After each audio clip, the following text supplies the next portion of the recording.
Welcome to PandaAudioBooks, the perfect place for a huge collection of fantasy novels. If you enjoy my content and want to support my work, a small contribution via PayPal is greatly appreciated. And don't forget to like, share, subscribe, and hit the notifications bell to stay updated with our latest audiobook chapters. Chapter 1006, A Horned Woman.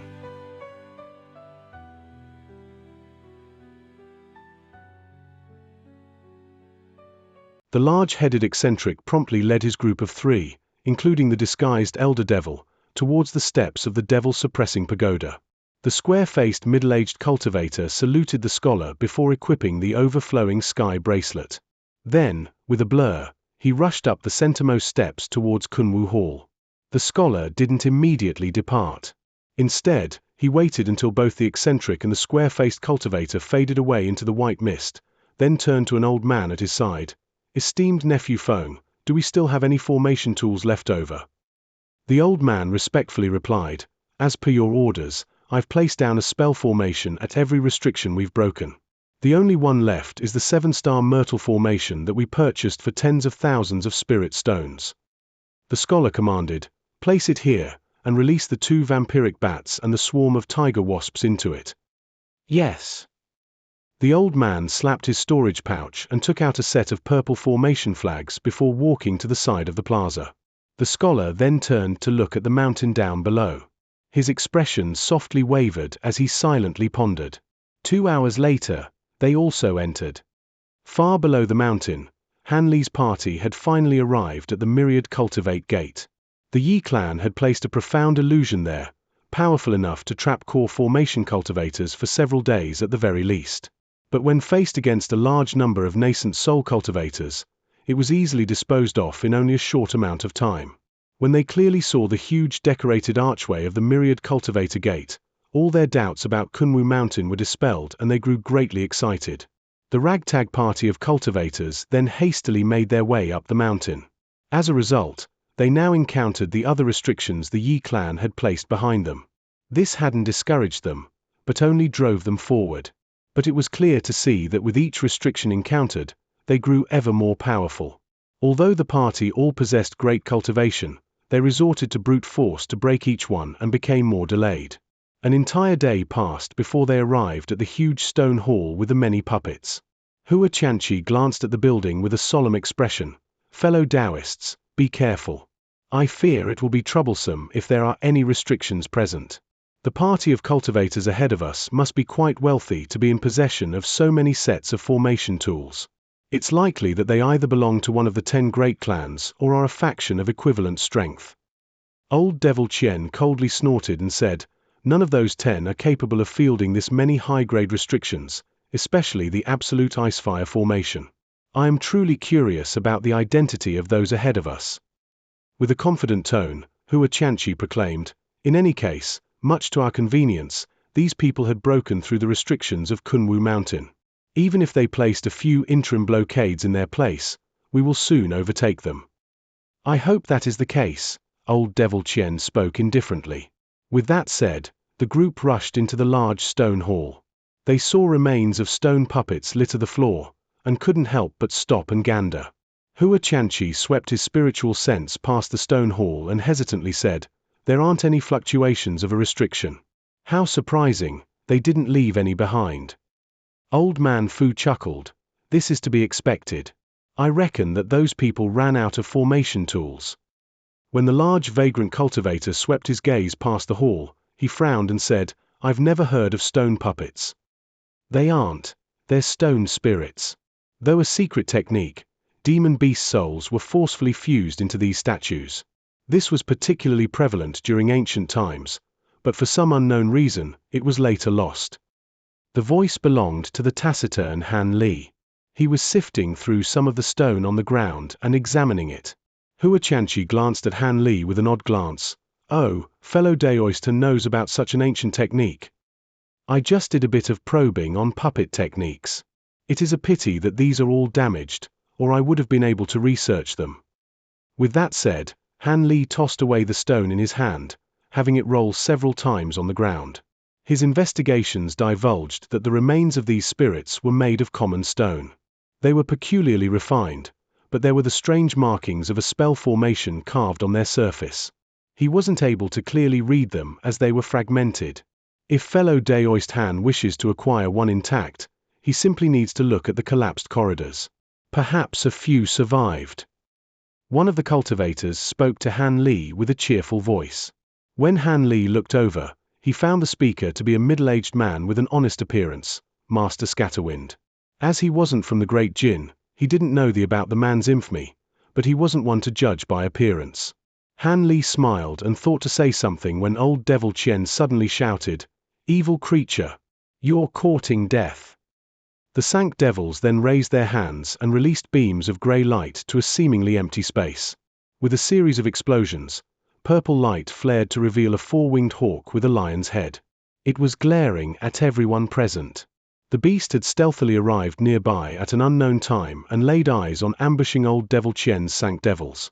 While no one present would know of its significance, its half-severed claw had been completely restored. The lion hawk seemed to have learned from its previous experience and immediately unfolded its wings upon being exposed. It flew back in a mist of azure light and out the hall in the blink of an eye. The others had been astonished by its sudden appearance and hesitated to act. A lion hawk!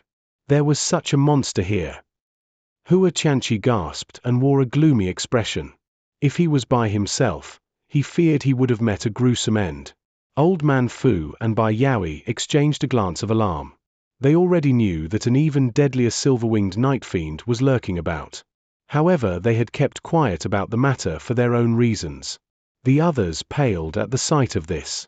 That fearsome ancient bird was an existence that matched late nascent soul cultivators. It wasn't something that should be provoked. But now that it was gone, Han Li's original thoughts to look in the corridor were abandoned.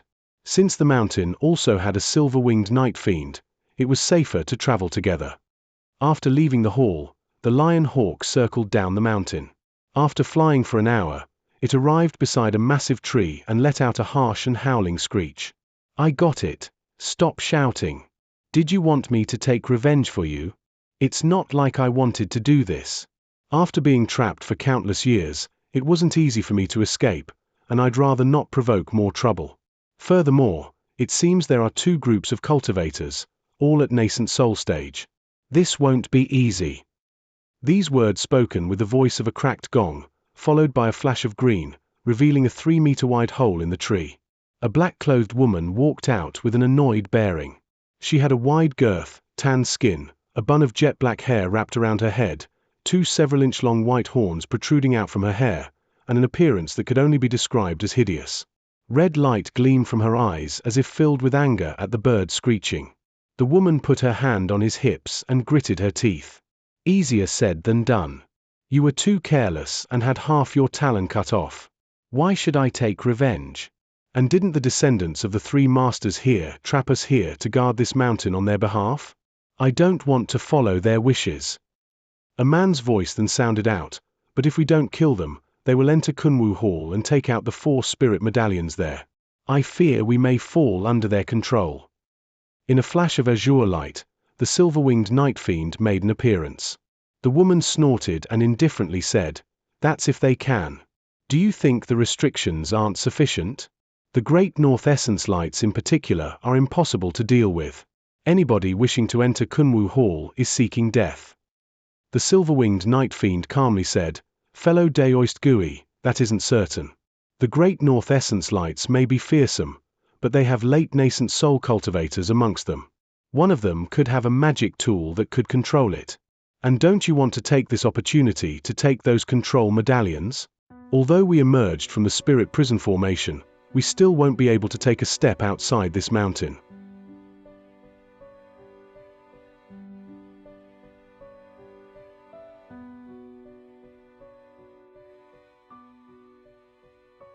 Chapter 1007, The Beast's Plot.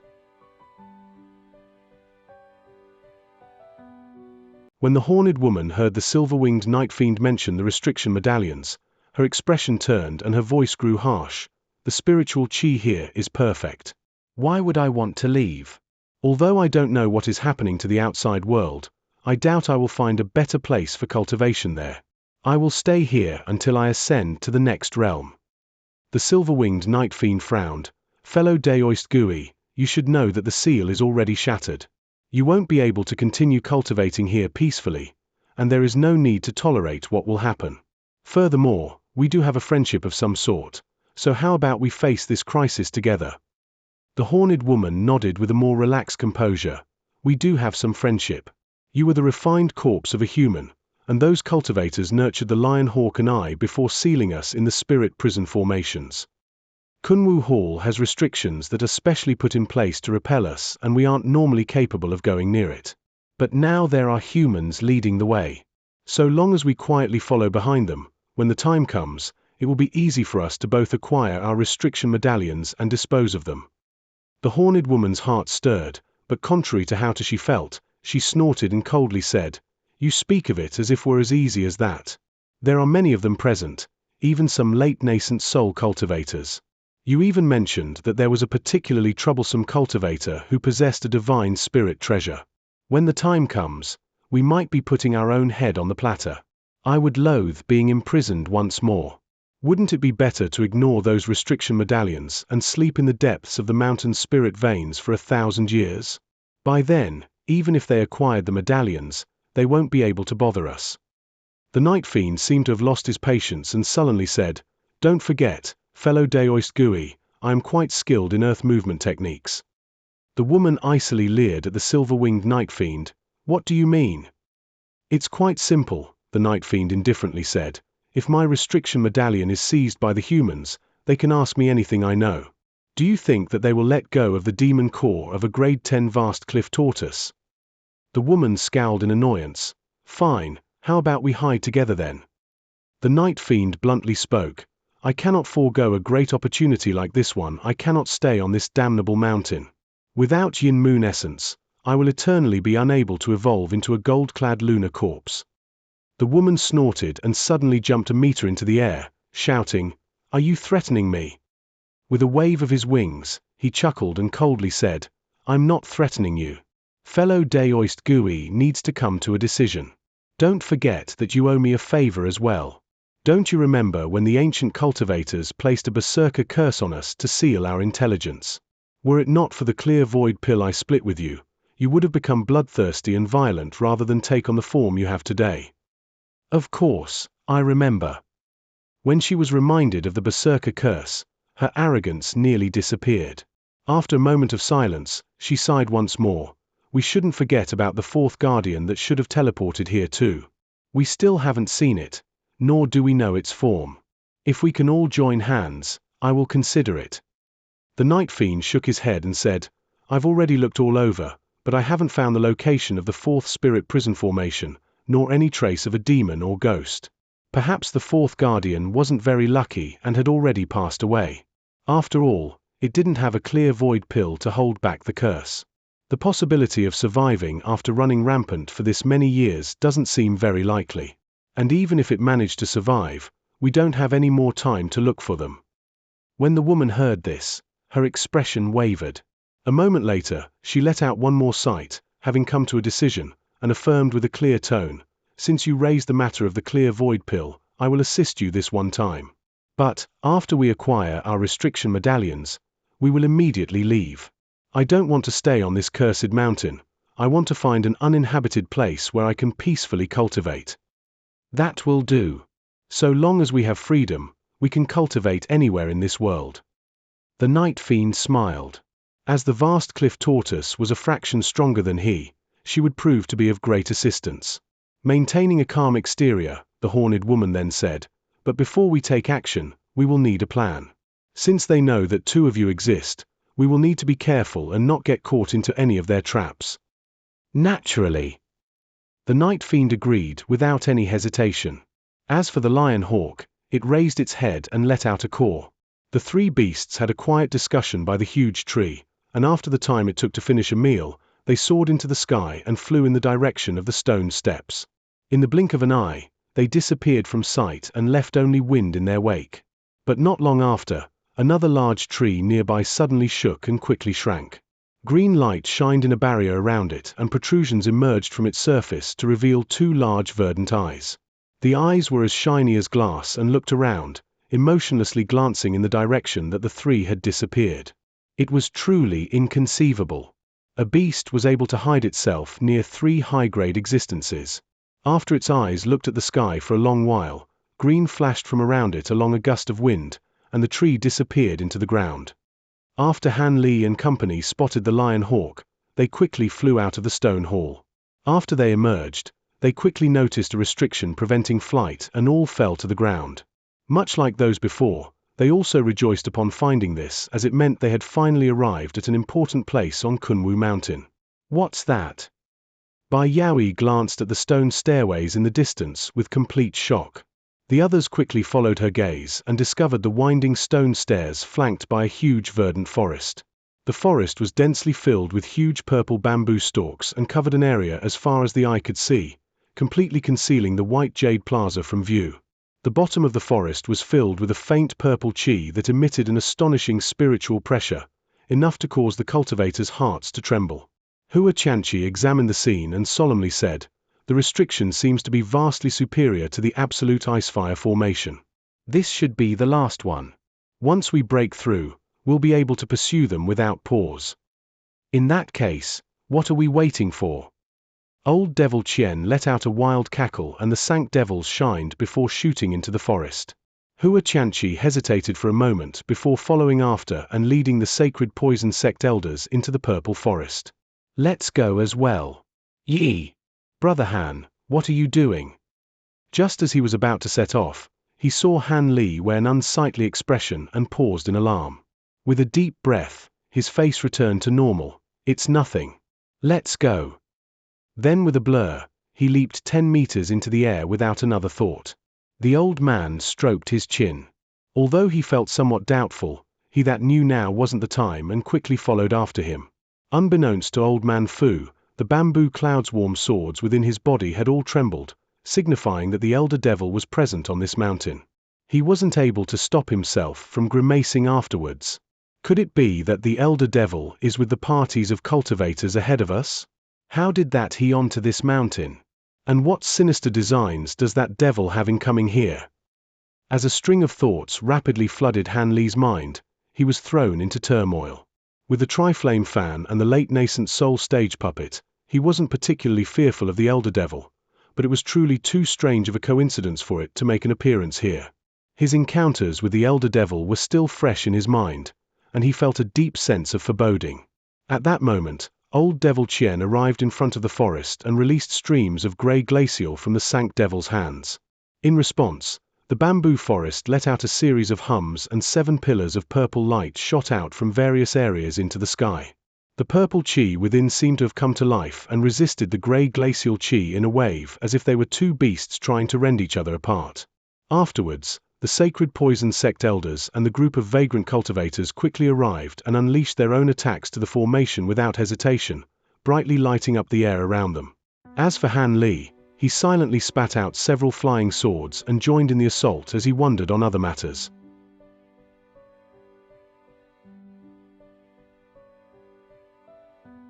Chapter 1008 Master Sable. Deep underground in Nanjiang, there were several hundreds of cultivators gathered around the opening of the seal to Kunwu Mountain. Because of the illusion formation's explosion, the 10-meter opening was rendered unstable. Silver light continuously flowed from it as if waves were wandering across everything around it. There were many vagrants and those from minor sects that were watching what was happening from a distance, but more importantly were several groups that had gathered near the opening in a deadlock. Among them were a party of women who had youthful and beautiful appearances. Their emerald green robes and adornments revealed them to be natives to Nanjiang. One of their elders possessed mid-nascent soul cultivation with an ordinary appearance, and their other elder possessed early nascent soul cultivation though younger and more beautiful. The women were facing a group of men that appeared in their 30s. Strangely enough, a portion of them wore black robes and the other white ones. Leading them were a group of 5 nascent soul cultivators. Ji Qianhao and the Endless Sky Saintess Lin Yinping were among them. But the most notable of all was an elegant youth that stood at the saintess' side.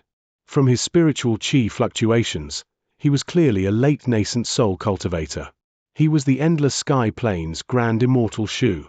As for the last group, they were the smallest, consisting of 3 azure-robed cultivators, headed by an old white-haired daoist with an otherworldly bearing. He was a late nascent soul cultivator known as Master Sable. Master Sable looked at the green-robed mid-nascent soul woman with a stern expression and said, "Lady Mu, there is no need for your esteemed sect to join the fray. I don't hold you in contempt, rather I fear your immortal form sect would be greatly damaged if anything were to happen during this dangerous trip. Due to our past friendship, I am doing my best to dissuade you." It was clear from his tone that he was rather affectionate of the woman. Lady Mu indifferently replied, "Master Sable, even if the High Zenith sect is the top sect of the righteous Tao, you can't be this overbearing. The seal is clearly within the range of my sect's authority. How can you prevent me from entering? My sect cares not for the danger either." The group of women belonged to the largest sect nearest to the seal, the Immortal Form sect. Their fame was even greater than that of the sacred poison sects. A majority of its disciples were women. But most of its fame came from the resounding, sinister power of its unblockable curses. It is said that they were capable of killing someone thousands of kilometers away. There would often be news of the death of someone who offended their sect, no matter how far they fled. This inspired fear in the cultivation world, and none dared to rashly offend them. One of their famous figures was Lady Mu, who was said to have killed 3 similarly ranked cultivators in a single day, all at different locations. From actions of the past, she also had a mutual grudge of sorts against Master Sable. Even so, Master Sable had no choice but to act with the utmost politeness despite being amongst the most powerful figures in the Great Jin. After this was said, Xianxia then interjected, "Fellow daoist Sable, I won't mention the circumstances of others, but our yin sifting sect will be heading in." Xianxia accompanied the cultivators from the Endless Sky Plains and had the company of 2 elders from his own sects. When he found out about the matter of the seal, he had hurried over. Now that he understood that the strength of his own party rivaled that of the High Zenith sects, he wasn't about to easily back down. Master Sable wasn't angered by their words, and instead turned to look at the silver light emitting from the seal's opening. He then nonchalantly said, "If fellow daoist Ge wishes to head in, I will not block you. In truth, I had acquired secret information that the opening of this seal was man-made. Although I don't know what's inside, I can't imagine it to be good. Besides, even without me blocking the way, the opening has become unstable." Lady Mu and Xianxia turned silent. This problem wouldn't be easily solved. The violent fluctuations of energy at the opening would make it extremely dangerous to enter. Lady Mu swept away a strand of hair from her forehand and slowly said, "Our Immortal Form sect had acquired a sun-moon shuttle recently. It can be considered a rare treasure that can be used in both attack and defense. My junior martial sister and I are willing to join hands and make an attempt." Master Sable spoke with surprise. "You actually acquired the sun-moon shuttle? It's one of the 3 great shuttle treasures." "It was only something we acquired in passing," Lady Mu said with indifference. "I was thinking of having it become a legacy treasure of our sect." Master Sable nodded and said, "In that case, I won't say anything further. You are free to do as you wish. As for me, I will wait another 2 days before entering." 2 days? Didn't you say you weren't going to enter? Xianxia asked with a trace of doubt. Master Sable twirled his beard and said, "I said no such thing. In 2 days' time, the Heavenly Devil Sect's brother 7 Wonders will come. With his spirit tortoise carriage, we won't have trouble entering the seal. Daoist 7 Wonders is on his way." Xianxia spoke with alarm. Master Sable leisurely said, "Correct. I've received a secret report that this matter involves both the righteous and devilish Tao. Fellow Daoist 7 Wonders and I have taken charge and we've investigated separate matters near Nanjiang. I've managed to find clues and have requested Brother 7 Wonders to give me some assistance. If the report is true, I believe it will be far too dangerous for me to tackle this alone." When he heard that Daoist 7 Wonders was coming personally, his expression turned unsightly. After a moment of gloomy silence, his lips stirred as he sent a voice transmission to the Endless Sky Saintess and Grand Immortal Shu. Grand Immortal Shu's expression remained unchanged, but the Endless Sky Saintess tensely frowned. When Ji Qianhao saw this, he hastily sent a few more messages, and Immortal Shu eventually nodded. As for the Endless Sky Saintess, she hesitated for a moment before deciding to remain silent. Ji Qianhao's expression relaxed and he decisively said, "From fellow Daoist Sable's tone, there seems to be a significant problem with the seal. However, the Grand Elder of my sect has already entered. I cannot stand idle. Although I don't have treasures on the level of the Sun-Moon Shuttle and the Spirit Tortoise Carriage, I will have to make an attempt." Master Sable glanced at the Grand Immortal Shu for a moment and chuckled with a calm face. "I can understand that you are confident, and am I not so classless as to obstruct you? If you have the ability to pass through, then please go ahead." It seemed the old Daoist knew the identity of the Endless Sky cultivators in their party. "In that case, I won't refuse." Ji Qianhao chuckled and turned to his side. "Fellow Daoist Shu, I'll have to trouble you. Since Brother Ge made the request, I'll give it a try." Immortal Shu slapped the spirit beast pouch at his waist and light swept out from it to reveal a rainbow peacock. It was a meter tall and had rings of light spread out across its feathers, making for a dazzling sight. A keen spirit peacock. Master Sable narrowed his eyes with a trace of surprise. "That's right. Its innate rainbow light is capable of isolating worldly spiritual chi. We'll be using that to enter. If you would excuse us, we'll be heading in first." The peacock let out a clear cry and charged into the silver light released from the seal's opening. Then, the party each released their own protective magic treasures and rushed in without any hesitation. In the blink of an eye, all that remained behind were the low-grade attainers and disciples. After witnessing that they all entered without a problem, the rest of their group quickly left, following the orders they were previously given. A short moment later, all that remained were Master Sable's group and the Immortal Form sect. Lady Mu pondered for a moment and turned around to give a few commands. The female disciples then scattered. After they departed, Lady Mu turned to her junior martial sister and nodded, "Release the Sun-Moon Shuttle." "Understood." The young woman slapped her storage pouch and tossed a dazzling silver shuttle into the air. During that same time, Lady Mu waved her sleeve and released a golden streak.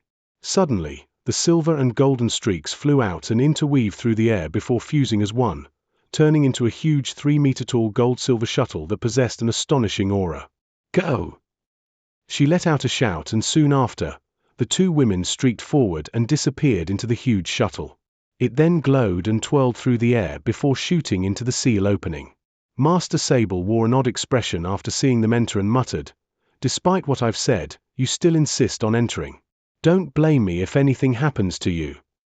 Soon after, he waved his arm to the two core formation cultivators standing behind him, and the three sat down to rest.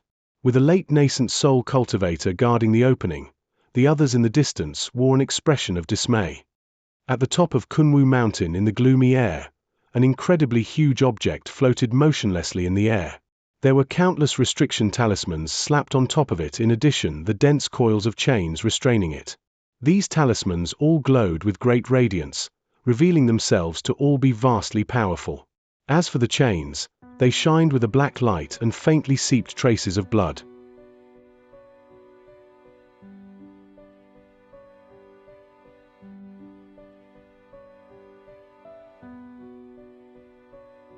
Chapter 1009, Splitting Up.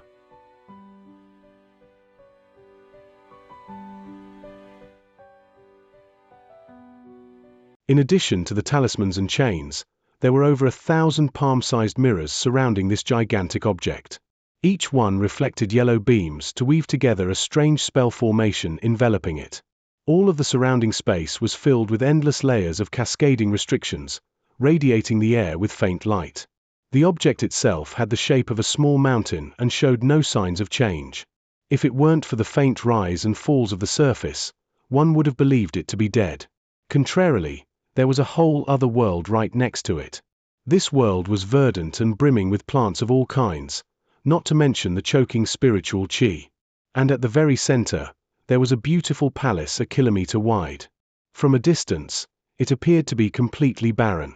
But if one looked at it from above, it would discover the palace was actually at the heart of a huge spell formation. There were 81 30-meter-tall altars erected near the palace, placed in various locations corresponding to the formation. But most astonishing of all was a 10-meter-tall statue constructed from white jade enshrined at all of the altars. These stone men were wearing golden armor and their hands were clasping large golden blades facing the palace. Their expressions were all solemn and lifelike. However, the entire area was completely void of sound, as if this scene remained untouched for millennia. The 7-star Myrtle formation had now been fully activated and explosions sounded out. It was a crucial moment for the formation's collapse. The 7 pillars of purple light reached for the sky from the vast mist surrounding the area. Faint sounds of thunder and arcs of dense lightning would occasionally fly from the pillars and strike at various parts of the restriction. The mist had condensed to the point where it completely blocked sight, and it would occasionally cry out with soul-shaking ghostly wails. Han Li was now enveloped in coils of twisting lightning as he calmly approached a nearby pillar. As this happened, large pythons would condense from the surrounding mist and immediately attack, but the lightning surrounding him easily scattered them. However, he didn't appear happy at this in the slightest as the pythons continued their relentlessly assault. Silver-white lightning would occasionally arc above his head, but he cared not for its frequency or power. Whenever it was about to strike him, he would simply redirect it to his side with the wave of his hand. Suddenly, 2 nearly inaudible buzzes cleared from behind him. With a frown, he flicked his hand and 2 arcs of golden lightning shot out, followed by a scorched scent. Han Li turned his head and saw 2 fist-sized wasps. Their bodies were burnt black and had fallen to the ground. What was most eye-catching about them were the 3-inch-long stingers that emerged from its tail. Nevertheless, he had already killed 40 of such insects with ease. At that start, he dealt with them using his nimble flying swords, but now, he resorted to divine Devilbane lightning. But it wasn't as if he had so much that he could squander it, but that the huge wasps were capable of damaging his swords. Although he didn't know how venomous the wasp's sting was, its green blood was extremely corrosive and damaged his sword's spiritual nature upon contact. Since he couldn't use them to kill the wasps, he tried low-grade fireball and icicle techniques to no avail. Fortunately, they had little resistance to lightning and were easily exterminated without consuming much at all. In addition, there were also a few crimson bats that would occasionally attack. They appeared the same as an ordinary bat, but swordlight didn't have much of an effect on them.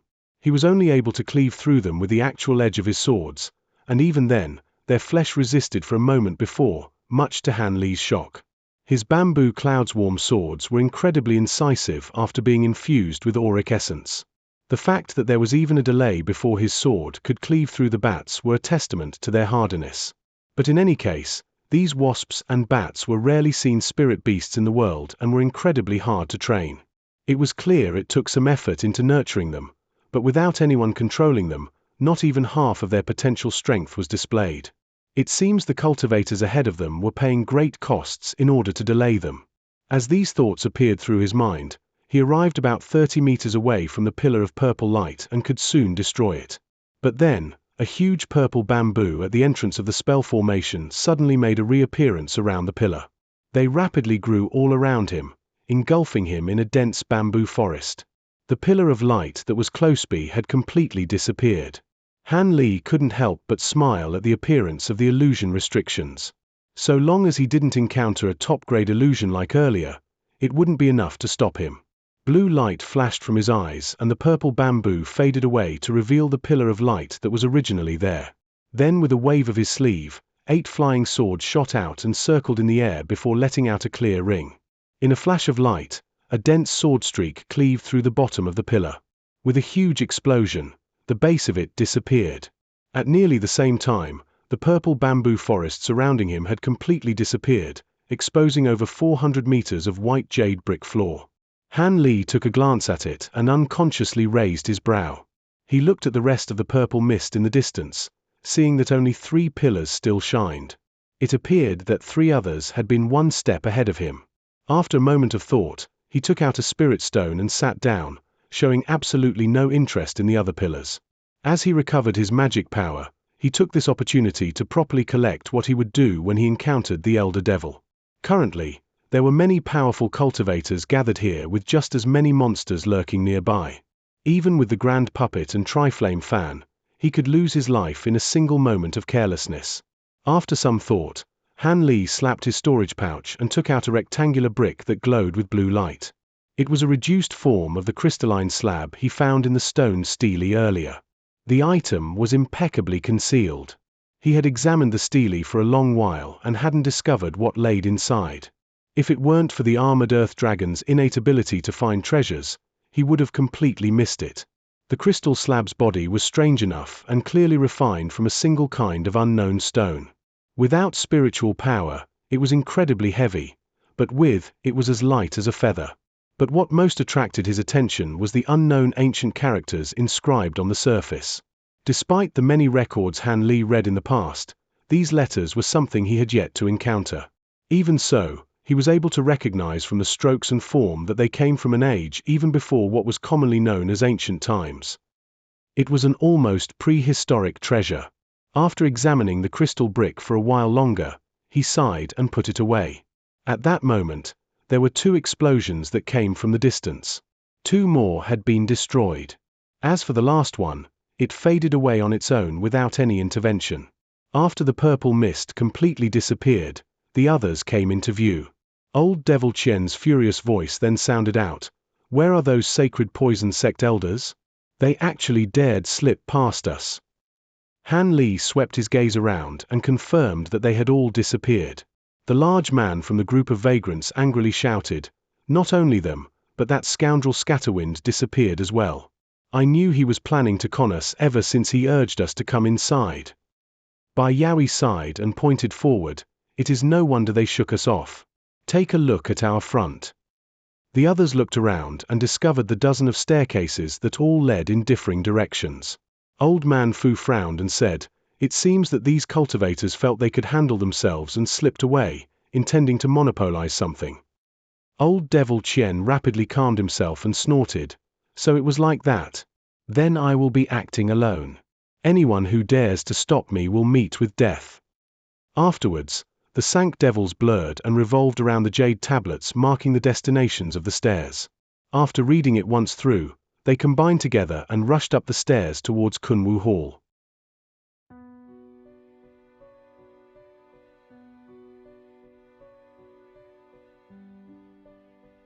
Chapter 10:10 Spirit Metal Hall.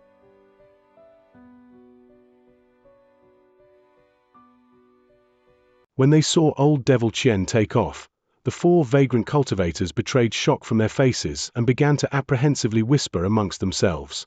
Meanwhile, Han Li heard Old Man Fu's voice transmission. "It seems our alliance is now broken.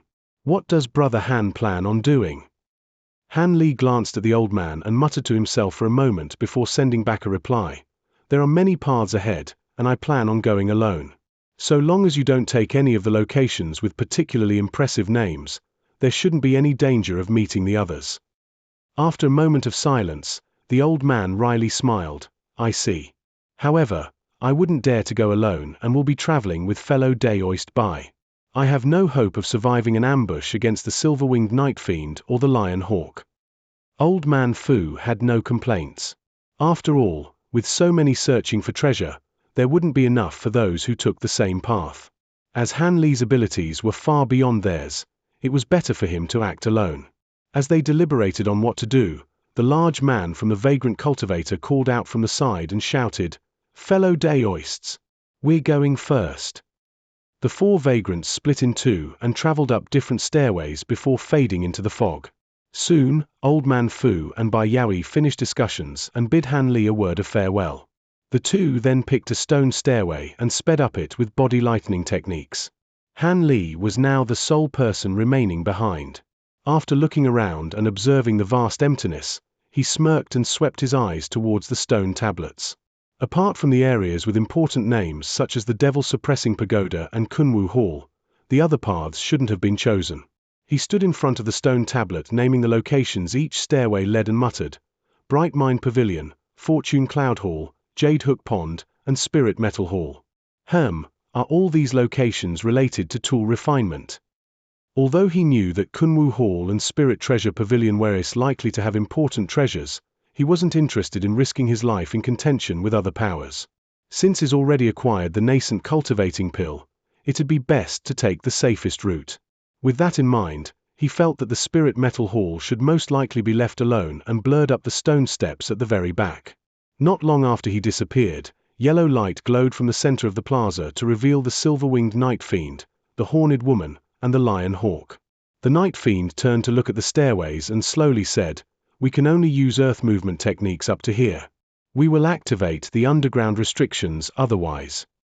With her arms at her waist, the horned woman noted, "The remaining spiritual chi fluctuations here are quite strong. It appears those cultivators had recently destroyed a spell formation." Then, the lion hawk let out 2 roars and unfolded its wings, taking to the air and flying around the stone tablets. After a pause, the night fiend smiled and said, "So these are the places where the cultivators have went. Brother Lion Hawk has such a keen sense of smell. Good, they split apart. It will be far easier to seize our restriction medallions this way," the horned woman frowned and worriedly said. "However, if those who approach Kunwu Hall aren't capable enough, we will have no way of getting past." The night fiend snorted, "It is no matter. If those humans are incapable, we will secretly lend a hand. So long as we don't activate the specific restrictions aimed at us, we should be able to destroy the other ones." The horned woman cried out, "In that case, let's go see which cultivators climbed that stairway. Brother Night Fiend, you possess the greatest concealment techniques among us. Can you help hide us?" "Of course," the Night Fiend promptly replied. With a flap of his wings, silver mist rushed out and wrapped around them. Then, the beasts disappeared in a bright flash. As this all happened, a rainbow peacock appeared from the screen of white light next to the stone pavilion halfway up Kunwu Mountain. Using the tip of his feet, Han Li blurred 10 steps forward with each bound. After turning a few corners on the stairway, the white jade plaza soon disappeared from sight. There were a few huge trees at the side of the steps. Since he hadn't seen such trees before, he looked at them with interest. They had been growing from Kunwu Mountain for countless years. Even ordinary spiritual trees would become high-quality refinement materials, given enough time. However, he wasn't about to slow down for something like that. After walking for a short while, his eyes lit up and he saw a large complex in the distance. Joy rushed his face and he quickened his pace. In the blink of an eye, he arrived at the top before coming to a stop. A screen of white mist blocked his front, and when he looked past it, he found a 20-meter-tall gray wall, concealing mostly everything from view, and had the name Spirit Metal Hall written in argent glory. However, he was able to see a large building crest the top of the wall. Han Li looked to his sides and saw that the screen was actually a barrier that completely enveloped the hall. It appeared the ancient cultivators had activated all of the mountain's restrictions before they sealed it. Perhaps they intended on protecting the mountain in hopes of one day returning. As these thoughts flashed through his mind, he waved his sleeve and released a golden streak at the gate. With a strange buzz, the sword light sank a half-foot into the barrier before eventually coming to a stop. Soon after, the damage began to brightly glow and mend itself. Han Li frowned and pointed at the light barrier, having his sword immediately return. The injury was quickly healed. Seeing that the barrier was about 3 meters thick, he began to ponder if the combined might of his swords would even have an effect. After all, if he couldn't dispose of the formation in a single strike, it would recover from any damage that was inflicted. Of course, if he had the time, he could release his gold-devouring beetles to slowly consume the barrier's spiritual power. He reckoned this would take several days, but the restriction could be destroyed, an unacceptable result under the circumstances. As such, he immediately came to a decision and slapped a storage pouch, producing a fist-sized ball of light. It revolved once around him to revealing a feather fan that glowed golden, silver, and red. As he beckoned to it, the fan released a phoenix cry and dropped into his grasp. He unfolded it, having it expand to the size of a meter in a blaze. With it now clasped, he coldly looked at the light barrier in front of him and waved. This time, he meticulously controlled the output, preventing a flame-born phoenix from making another appearance. Instead, the fan simply released a tri-colored stream of flame towards the barrier, quickly melting it away like ice to a hot flame and creating a large opening in the blink of an eye. As soon as he saw this, he put the fan away and quickly charged inside. With the wall now towering in front of him, he turned around and saw that the barrier soon mended the opening. Han Li bitterly smiled. He would have to exert himself once more when leaving. With that thought, he examined the magic power within his body.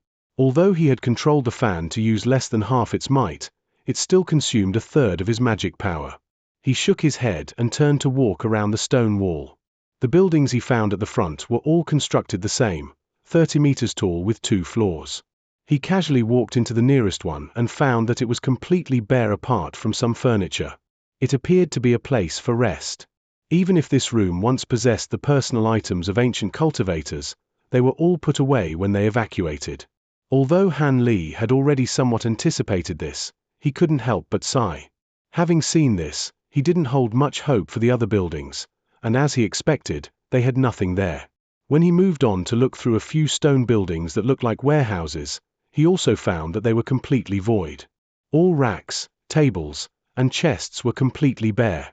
There wasn't even the slightest sign of tool refinement, much to his gloom. But when he left the last of these buildings, he found a stone hall. The hall appeared only 300 meters wide, but was colored a crimson red as if it were molten hot. Spirit Change Hall, Han Li muttered the letters that hung above its gate. Although he was only standing outside, he could feel a familiar aura radiating from within. His heart stirred and he soon walked in with his hands behind his back. As soon as he entered, he could hear roaring thunder and quickly turned his gaze around the hall.